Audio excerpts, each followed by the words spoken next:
Hello everyone. Today we are going to discuss one of the important topic in statistics, that is analysis of variance. Okay तो ये जो topic है analysis of variance, तो इसका statistics में बहुत ही अहम रोल होता है.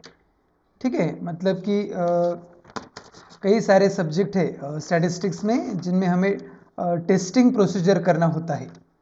तो उस टेस्टिंग प्रोसीजर के सिग्निफिकेंस चेक करने के लिए जनरली ए टूल यूज़ किया जाता है.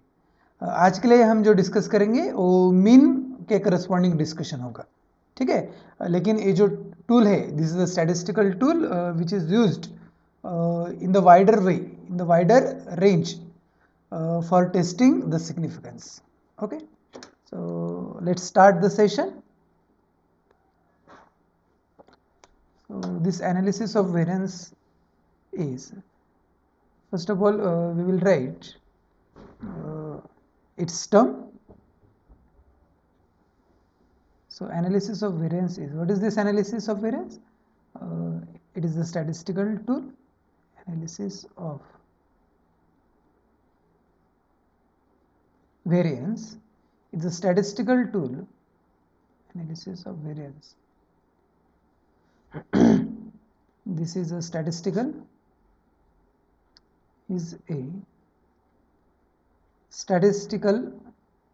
tool which is used for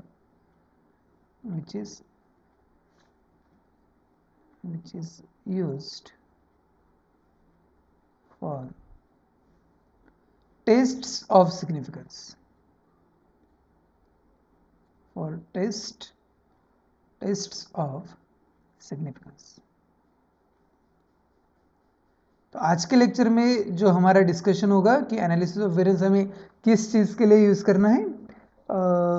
तो कुछ पहले लेक्चर देखो हमने क्या डिस्कशन किया था कि समझो हमारे पास 2 ग्रुप्स है, तो वो 2 ग्रुप्स के पॉपुलेशन मीन यदि हमें कंपेयर करना है तो हम कौन सा टेस्ट यूज़ करते हैं? We are using the t test. ठीक है, तो उसमें भी कंडीशन होती है, यदि आपकी पॉपुलेशन वेरिएंसेस नोन हो तो आप जेड टेस्ट की तरफ जाते हैं, और यदि वो अननोन हो तो हम उसे एस्टिमेट करते हैं, और उस केस में हम टी टेस्ट की तरफ मूव करते हैं. ठीक है, तो यहाँ पे देखो, यदि if you want to compare the two population means, if you want to check the significance for two population mean, then we use t test. ठीक है, लेकिन यदि आपको 2 से ज़्यादा ग्रुप के बीच में पॉपुलेशन मीन का कंपैरिजन करना हो तो उस केस में हम ए टूल यूज़ करते हैं. ठीक है, that is the discussion of our today's video. तो ऐसा नहीं है कि सिर्फ उसी के लिए एनालिसिस ऑफ वेरिएंस यूज़ किया जाता है. ठीक है, तो इसके बहुत सारे एप्लीकेशन हैं. डिज़ाइन ऑफ एक्सपेरिमेंट जो सब्जेक्ट है, तो उसमें जो भी सारे डिज़ाइंस है, तो उन सारे डिज़ाइंस में जो हमें टेस्टिंग करना है, तो टेस्टिंग जो होता है वो इसी स्टैटिस्टिकल टूल के थ्रू किया जाता है. ठीक है, तो यहाँ पे देखो ये रहा आपका कंसेप्ट, और जो आज हम डिस्कशन करने वाले हैं. So what is the use of this analysis of variance? So it is used analysis of variance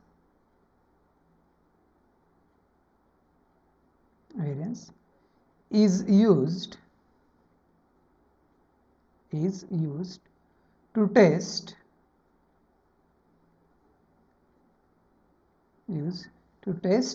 the equality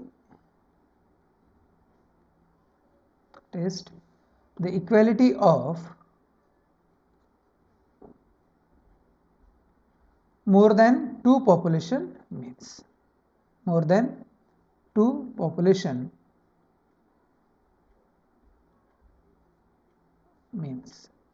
ठीक है, यदि आपको 2 से ज़्यादा पॉपुलेशन मीन के, मतलब 2 से ज़्यादा ग्रुप्स के लिए आपको पॉपुलेशन मीन चेक करना है वेदर दे आर सेम और नॉट, तो इसके लिए हम analysis of variance technique use करते हैं. ठीक है, तो चलिए इसके अजम्पशन के बारे में बात कर लेते हैं. So what are the assumptions of this ANOVA? assumptions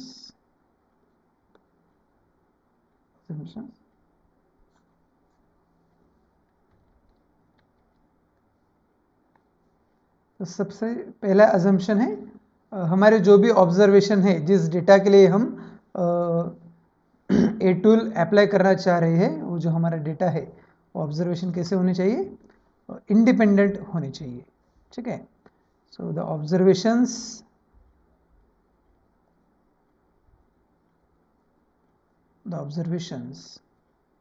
should be independent.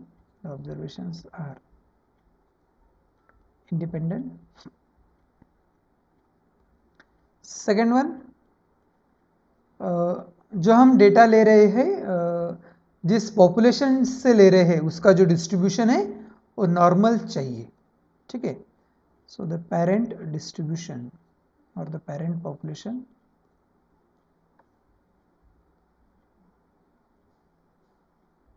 एक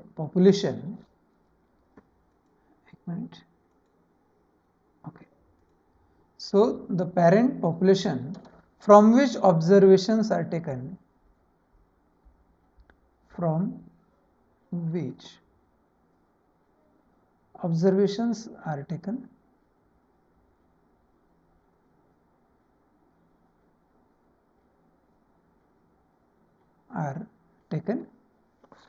उसका डिस्ट्रीब्यूशन क्या होना चाहिए, normal distribution.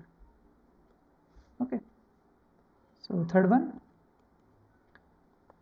Various treatments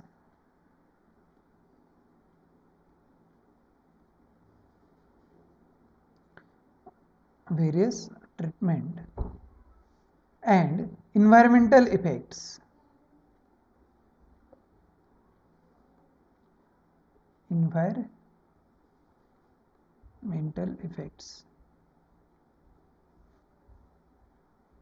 are additive in nature,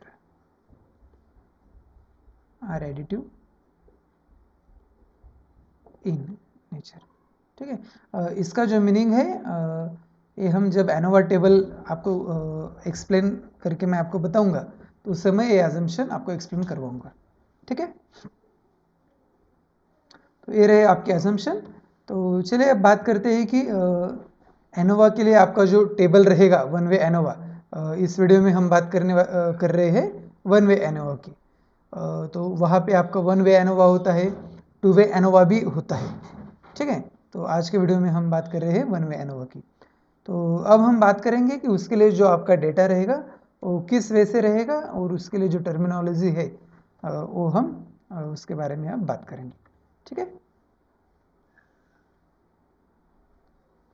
one way ANOVA,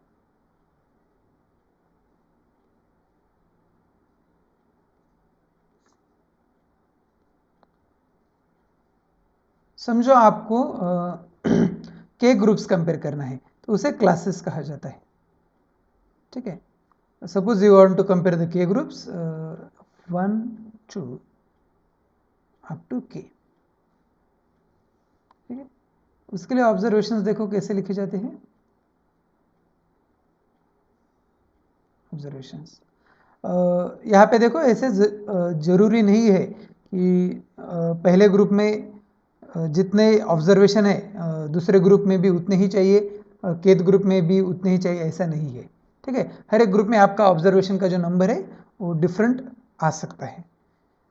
तो यहाँ पे देखो फर्स्ट ग्रुप के लिए जो एलिमेंट है हम कैसे लिखेंगे, x1 1 x1 2। तो समझो इस ग्रुप में एलिमेंट है n1 एलिमेंट्स है। उसके बाद देखो x2 1 x2 2, उसके बाद x2 n2, उसके बाद x k1 x k2 up to x k nk। ठीक है, तो इस तरह से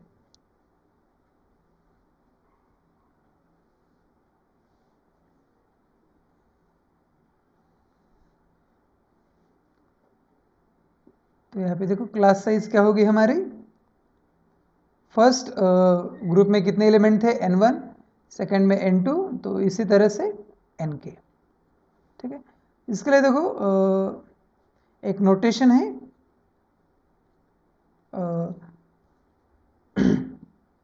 ये जो नंबर्स है इन नंबर्स का हम सम करेंगे यहाँ पे और उस टोटल को नोटेशन देंगे T1।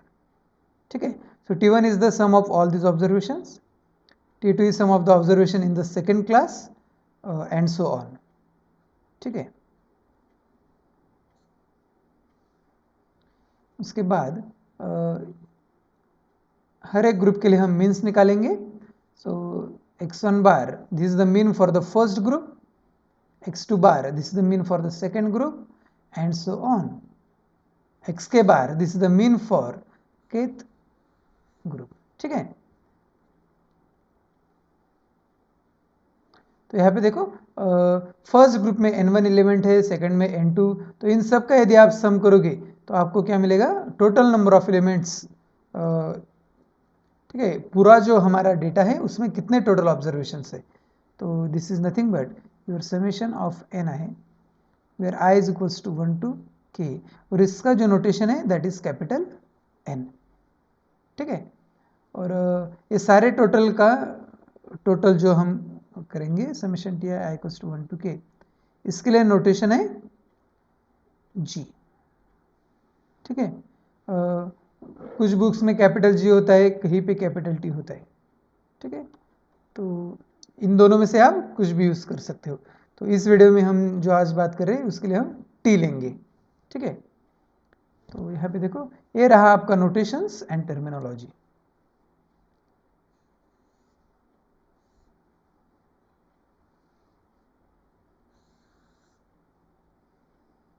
ठीक है, तो चलिए अब बात करते हैं कि हमारे पास के ग्रुप है, हमारा एम क्या है, हमें क्या चेक करना है कि ये जो सारे ग्रुप्स है इनके लिए जो पॉपुलेशन मीन की वैल्यू है वो सेम है कि नहीं। तो इसके लिए देखो हाइपोथेसिस क्या होगा वो बात करते हैं। वन वे एनओ की हम बात कर रहे हैं, अभी जो हमने डिस्कस किया वो था नोटेशंस।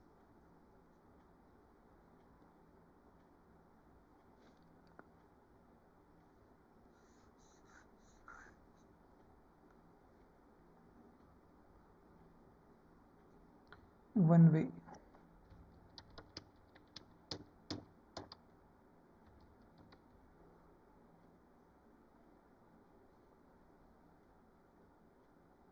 वे एनोवा। एनोवा मतलब एनालिसिस ऑफ वेरिएंस को शॉर्टली ऐसे एनोवा लिखा जाता है। ठीक है, this notations and terminology.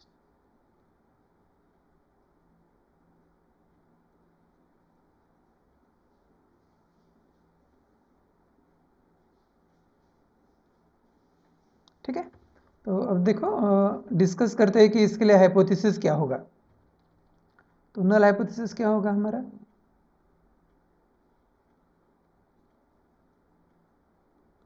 Null hypothesis होगा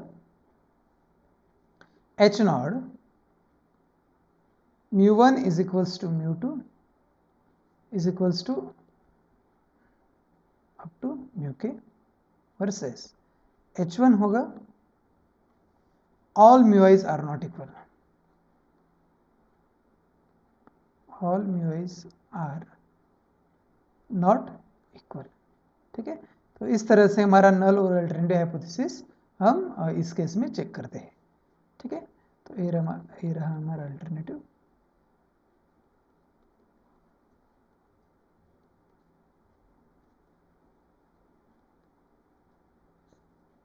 ठीक है,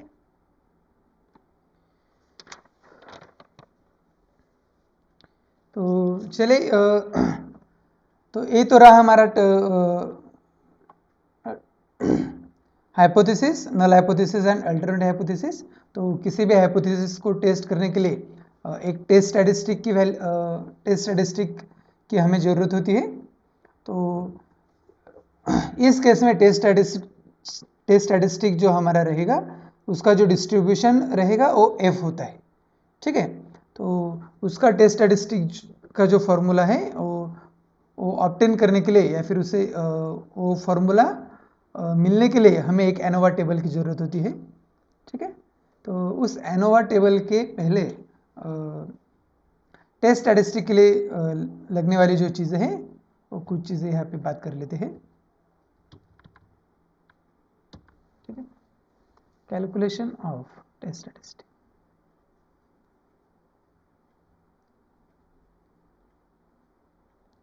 calculation total of ith class, ठीक है। उसके बाद एक्स बार आई मतलब क्या, this is the mean of ith class,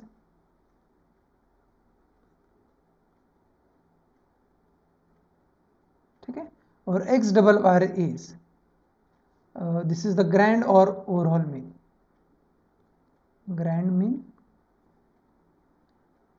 या फिर इसे हम कहते हैं ओवरऑल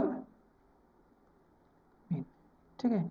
ये कैसे निकलेंगे, ऑब्वियसली ग्रैंड टोटल समझो हमारी टी है डिवाइडेड बाय एन, ठीक है। या फिर कई बार जी भी लेते हैं, ठीक है। Where grand total is, where capital G equals to, इसे टी भी लिखते हैं, ग्रैंड टोटल, ठीक है। तो यहाँ पे देखो ये रही टेस्ट स्टैटिस्टिक कंप्यूट करने के लिए ये सारी चीज़ों की हमें ज़रूरत है।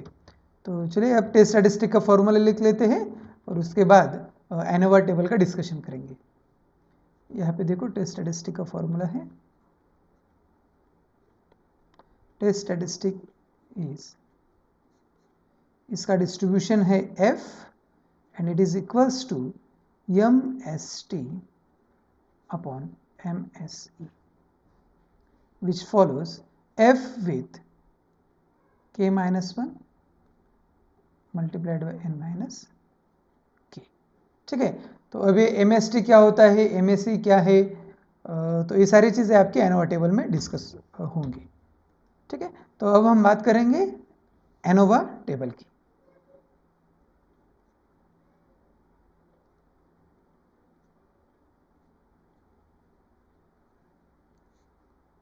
एनोवा टेबल, ठीक है।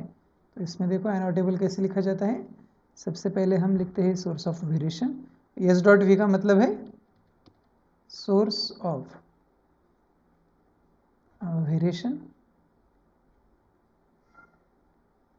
ठीक है। उसके बाद लिखे जाते हैं डिग्रीज ऑफ फ्रीडम, ठीक है। ये मैं अभी पूरा लिखता हूँ, अगली बार जब हम एग्जाम्पल सॉल्व करने वाले हैं इसी लेक्चर इसी वीडियो में हम एग्जाम्पल भी सॉल्व करेंगे, तो उसमें शॉर्टकट लिखेंगे, ठीक है। अब इसका मीनिंग आपको समझ में आना चाहिए, इसलिए मैं पूरा इसका फॉर्म लिखता हूँ, डिग्रीज ऑफ फ्रीडम, ठीक है। उसके बाद एस डॉट एस मतलब सम of square,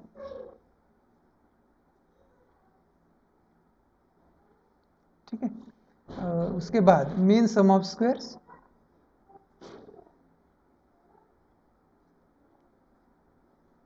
mean sum of squares, and finally test statistic which is nothing but F value, ठीक है।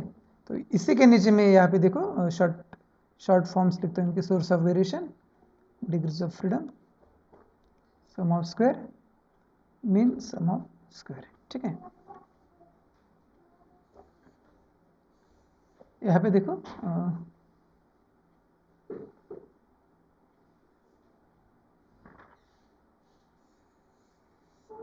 सोर्स ऑफ वेरिएशन का मतलब क्या है यहाँ पे कि हमारा जो डेटा है उसमें जो वेरिएशन आ रहा है तो वो किन किन चीज़ों के किन किन चीज़ों से आ रहा है, ठीक है। तो इसमें देखो आपके जो फैक्टर होते हैं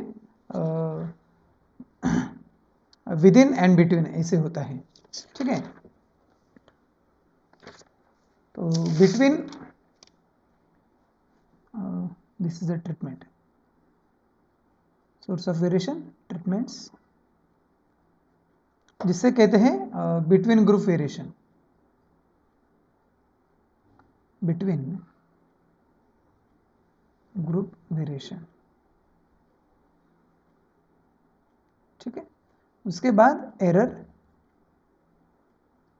जिसे कहते हैं विद इन ग्रुप वेरिएशन,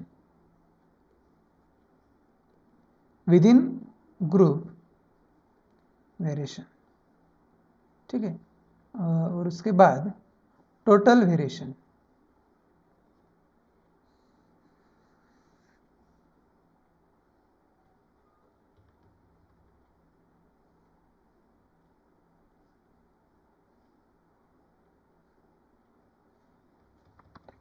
तो यहाँ पे देखो डिग्रीज ऑफ फ्रीडम ट्रीटमेंट्स के कितने होते हैं, जितने आप ग्रुप डिस्कस कर रहे हो, जितने आपके पास ग्रुप है उसमें से एक कम कर दो यहाँ पे k-1। टोटल के लिए डिग्रीज ऑफ फ्रीडम कितने होते हैं, टोटल ऑब्जर्वेशन आपके पास जो है, समझो n ऑब्जर्वेशन आर देयर, तो उसमें से एक घटा दो। तो डिग्रीज ऑफ फ्रीडम देखो ट्रीटमेंट और एरर इन दोनों का सम करके टोटल के डिग्रीज ऑफ फ्रीडम बनते हैं।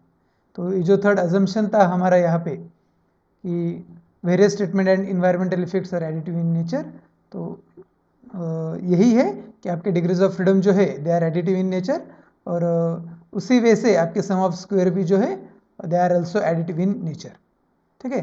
मतलब क्या कि ट्रीटमेंट के लिए डिग्रीज ऑफ फ्रीडम और एरर के लिए डिग्रीज ऑफ फ्रीडम, इन दोनों का सम जो है वो मिला के टोटल के डिग्रीज ऑफ फ्रीडम आती है। तो ये क्या आएंगे देखो n-k, तो ये रहे आपके sum of square t, sum of square for error, ठीक है। ऐसे मैं इसे शॉर्ट में लिखूंगा, और S S capital T means total, ठीक है। तो अगला देखो MST मतलब mean sum of square for treatment. ये कैसे ऑब्टेन करते हैं, देखो इसका फॉर्मूला है sum of square divided by its degrees of freedom. So SST divided by its degrees of freedom is k-1। उसी तरह से MSE हमें निकालना है, ये रहेगा आपका SS error, sum of square divided by its degrees of freedom n-k, ठीक है। तो MST की वैल्यू हमने निकाल ली, MSC की वैल्यू निकाल ली, हमें यहाँ पे MS टोटल की वैल्यू नहीं निकालना है, ठीक है। क्यों नहीं निकालना है, क्योंकि हमारा जो टेस्ट स्टैटिस्टिक है उसके लिए जो चीज़ें लगती है वो कौन कौन सी लगती है, MST अपॉन MSC, ठीक है। तो वो दोनों चीज़ें हमें यहाँ पे मिल रही है, तो इसकी कोई ज़रूरत नहीं है, ठीक है। तो ये चीज़ हम नहीं निकालते, ठीक है। तो यहाँ पे देखो टेस्ट स्टैटिस्टिक F इज, ये जो दो वैल्यू हमें यहाँ पे मिलेगी उसका हमें क्या करना है, रेशियो लेना है MST अपॉन MSE, जिसका डिस्ट्रीब्यूशन है F with this k-1 degrees of freedom and with this n-k degrees of freedom, ठीक है। तो ये सॉल्व करके हमें जो वैल्यू मिलेगी उससे हम क्या कहेंगे, F कैलकुलेटेड वैल्यू, ठीक है। तो यहाँ पे देखो आपको ये सारी चीज़ें तो मिल जाएंगी, ठीक है। डिग्रीज ऑफ फ्रीडम कितने हैं ये आप आपके डेटा से एक कॉलम आप बना लेंगे, लेकिन ए कॉलम कैसे बनाएंगे, ठीक है। यदि ए कॉलम बन गया तो आगे की चीज़ें बन जाएंगी। तो इसके लिए देखो कॉम्पिटिशनल फॉर्मूलीज है, ठीक है। तो some computational formulae for sum of squares, ये फॉर्मूलीज आपकी एनोवा परफॉर्म करने के लिए इंपॉर्टेंट है।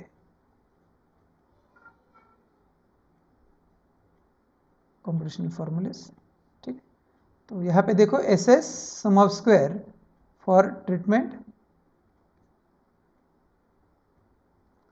so it is equals to summation of Ti square upon Ni, where I is equals to 1 to k minus correction factor। उसके बाद SS total, जिसका formula है double summation of xij square minus correction factor, ठीक है। और ये जो हम करेक्शन फैक्टर लिख रहे हैं उसका फॉर्मूला क्या है, C dot F which is equals to correction factor,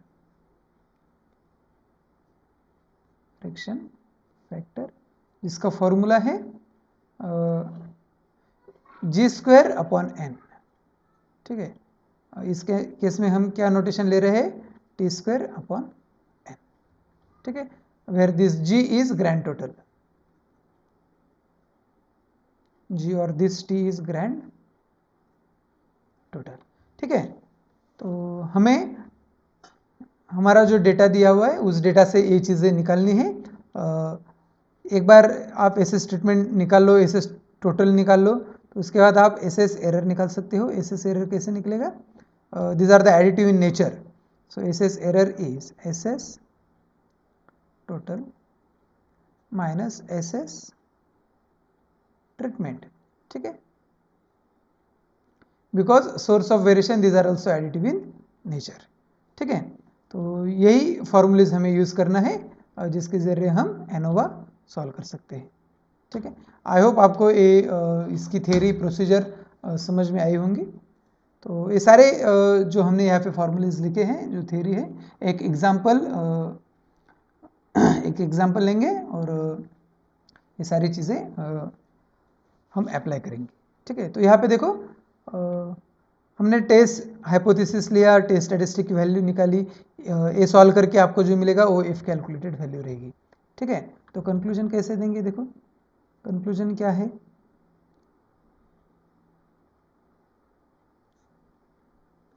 if conclusion की जगह हम इसे डिसीजन कहेंगे, उसके बाद पर्टिकुलर कंक्लूजन आता है। सो डिसीजन और what is the test criteria, ठीक है। टेस्ट क्राइटेरिया क्या है?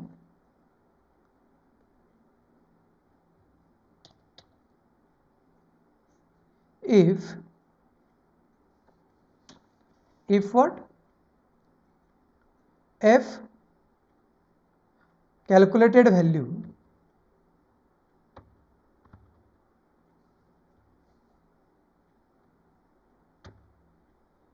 ठीक है, यहाँ पे देखो F कैलकुलेटेड वैल्यू मतलब कि MST अपॉन MSE,